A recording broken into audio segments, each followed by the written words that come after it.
എല്ലാവർക്കും നാടൻ മീഡിയയുടെ പുതിയ വീഡിയോയിലേക്ക് സ്വാഗതം. ഞാൻ ജിഷ്ണു മരക്കര.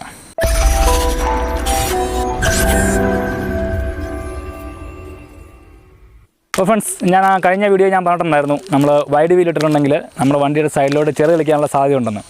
അപ്പം നമ്മൾ തിരക്കാതിരിക്കാനുള്ള ഒരു സാധനമാണിത്, യൂണിവേഴ്സൽ വീൽ ആർച്ച് അഥവാ ഫെൻഡർ ഫ്ലെയർസ്. ഇത് നമുക്ക് എങ്ങനെ ഇന്ന് വണ്ടിയെ പിടിപ്പിക്കാനുള്ള വീഡിയോ ആണ്. നമുക്കൊപ്പം വീഡിയോയിലേക്ക് കിടക്കാം. ആദ്യമായിട്ട് നമ്മൾ കറക്റ്റ് അളവിൽ ലെവൽ ചെയ്ത് കട്ട് ചെയ്തെടുക്കണം. കറക്റ്റ് മെഷർമെൻ്റ് എടുത്തതിന് ശേഷം കറക്റ്റ് അളവിൽ കട്ട് ചെയ്തെടുക്കുക. അതിനുശേഷം നമ്മൾ ഡ്രില്ലർ ഉപയോഗിച്ച് 3/4 ഇഞ്ച് ബീറ്റ് സ്ക്രൂ ആണ് ഉപയോഗിക്കുന്നത്. അത് വെച്ച് കറക്റ്റ് ലെവലിൽ നമ്മൾ ടൈറ്റ് ചെയ്താൽ മാത്രം മതി.